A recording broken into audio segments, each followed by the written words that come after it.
오늘 저희가 살펴볼 자료는 데이터베이스 성능 최적화에 대한 기술 강연인데요. 매일 정말 엄청난 데이터가 쌓이잖아요. 이걸 어떻게 하면 순식간에 찾아낼 수 있을까? 그 비결에 대한 이야기입니다. 네, 맞습니다. 특히 데이터베이스 성능은 뭐랄까 디스크에서 데이터를 얼마나 빨리 가져오는지, 그러니까 I/O에 크게 의존하죠. 메모리 작업 속도랑은 이게 차원이 달라서요. 그렇죠. 디스크 접근은 훨씬 느리니까요. 네, 그래서 이 부분을 어떻게 효율화하는지가 사실 전체 시스템 성능의 관건이 됩니다. 이게 좀 잘못되면 시스템 전체가 느려지는 거고요. 그래서 이번 시간에는 이 자료를 바탕으로 그 효율을 높이는 핵심 전략, 특히 인덱스하고 클러스터링, 이 두 가지를 좀 깊게 파헤쳐 보고요. 각각의 장점, 또 단점, 그리고 숨겨진 비용까지 명확히 이해하는 걸 목표로 삼겠습니다. 바로 시작해 볼까요? 좋습니다. 모든 성능 튜닝의 시작은 이 한 문장으로 요약할 수 있을 것 같아요. 내가 원하는 결과를 얻기 위해 꼭 필요한 데이터 블록만 가능한 한 번만 읽는다. 필요한 블록만 딱 한 번만. 네, 아주 단순해 보이지만 결국 불필요한 디스크 읽기를 얼마나 줄이느냐, 이게 핵심인 거죠. 그 원칙을 구현하는 첫 번째 방법이 바로 인덱스군요. 뭐랄까, 책 뒤에 색인처럼요. 맞습니다.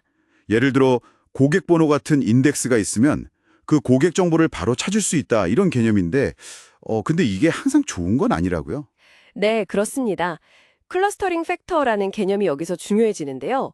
이게 뭐냐면 인덱스가 가리키는 실제 데이터들이 디스크상에 물리적으로 얼마나 모여 있는지를 나타내는 수치예요. 데이터들이 모여 있는 정도. 계속 움직여야 하거든요. 그럼 오히려 느려질 수 있는 거죠. 특히 넓은 범위의 데이터를 조회할 때 이 문제가 좀 두드러집니다. 흥미롭네요. 그럼 인덱스를 만들 때 여러 컬럼을 묶어서 만들기도 하잖아요. 그렇죠. 복합 인덱스. 그때는 어떤 순서로 컬럼을 두는 게 가장 효율적일까요? 자료에즈는 분포도 이런 것보다. 네, 맞아요. 분포도보다 더 중요한 게 그 컬럼이 검색 조건에 항상 포함되는가, 그리고 이퀄 조건, 그러니까 등호 조건으로 자주 사용되는가, 이걸 먼저 보라고 하죠.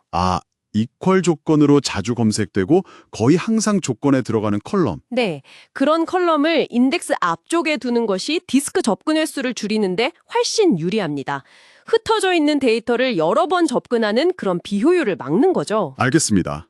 그럼 두 번째 전략, 클러스터링으로 넘어가 보죠.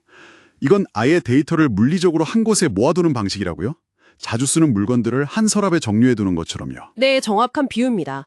클러스터는 관련 데이터가 물리적으로 이렇게 인접해 있으니까 특정 범위의 데이터를 읽거나 테이블 조인 같은 걸 할 때 아주 유리해요. 디스크를 그냥 순차적으로 축 읽으면 되거든요. 디스크 헤드가 거의 움직일 필요가 없는 거죠. 와, 그럼 읽기 속도는 정말 빠르겠네요. 네, 엄청난 속도 향상을 가져올 수 있습니다. 그런데요, 자료를 보면 이게 읽기에는 좋은데 반대로 쓰기 작업, 그러니까 데이터를 입력하거나 수정, 삭제할 때는 오히려 성능이 안 좋을 수도 있다고 경고하더라고요. 자주 바뀔 때 성능이 크게 떨어진다는데 어느 정도인가요? 이게 심각할 수 있습니다. 왜냐하면 클러스터링은 데이터의 물리적 위치 자체를 정렬된 상태로 유지하려고 하잖아요. 근데 키값이 바뀌면 기존 위치의 데이터를 사실상 지우고 새로운 정렬 위치를 찾아서 거기에 다시 삽입해야 하는 거예요. 와, 그럼 일이 많아지네요. 네.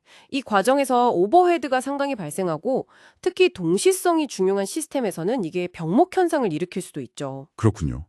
읽기 성능을 얻는 대신 쓰기 성능은 좀 희생될 수 있는 그런 트레이드오프가 확실히 있네요. 네, 맞아요. 그리고 아까 잠깐 언급하셨는데 인덱스 하나를 바꾸는 것의 파급 효과에 대한 경고도 좀 인상 깊었어요. 어떤 쿼리가 빨라졌다고 좋아했는데 알고 보니 다른 중요한 쿼리가 막 수백 배 느려진 실제 사례도 있었다고요. 네, 그 부분이 정말 중요합니다. 개발자들이 흔히 하는 실수 중 하나인데요. 시스템 전체를 보지 않고 특정 부분만 최적화했을 때 발생하는 전형적인 문제죠.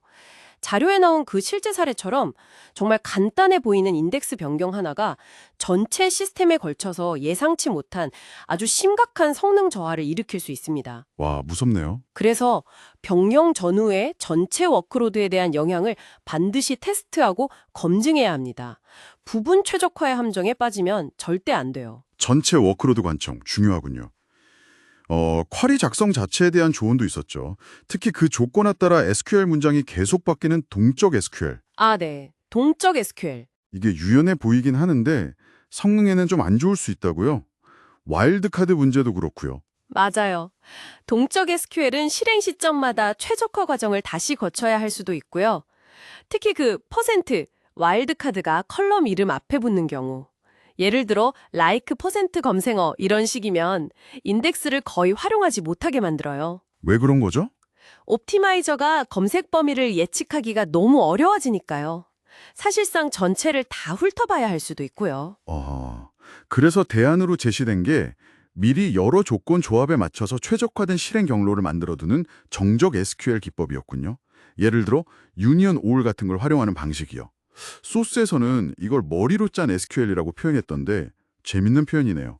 네, 그렇죠. 단순히 기능만 돌아가게 만드는 게 아니라 데이터가 어떻게 접근될지, 옵티마이저가 어떻게 최적의 실행 계획을 선택하도록 유도할 수 있을지, 이걸 미리 고민하고 설계해서 코드를 작성하는 거죠. 데이터 구조와 접근 방식을 깊이 이해하고 짜는 SQL이라고 할 수 있습니다. 들어보니 결국 데이터베이스 성능 최적화라는 게 단순히 특정 기술 하나를 아는 걸 넘어서는 문제네요. 데이터가 물리적으로 어떻게 저장되고 어떻게 접근되는지에 대한 깊은 이해가 바탕이 되어야 하고 또 시스템 전체의 균형점을 찾아가는 그런 과정 같아요. 읽기와 쓰기, 특정 쿼리와 전체 워크로드 사이의 그 미묘한 트레이드오프를 계속 고민해야 하고요. 정합합니다. 핵심은 결국 불필요한 작업, 특히 디스크 I/O를 얼마나 효과적으로 줄이느냐, 그리고 그 과정에서 다른 중요한 성능을 해치지 않도록 어떻게 균형을 잡느냐에 달려 있습니다. 오늘 나눈 이런 원칙들, 어쩌면 데이터베이스만의 이야기는 아닐 거라는 생각도 드네요. 여러분께서 매일 마주하는 복잡한 문제들을 해결할 때도 비슷하지 않을까요? 어떤 한 부분을 개선하려다 다른 중요한 부분을 놓치고 있지는 않은지, 전체적인 관점에서 최적의 균형점을 찾는다는 생각으로 여러분의 고민거리를 한번 돌아보시는 건 어떨까요?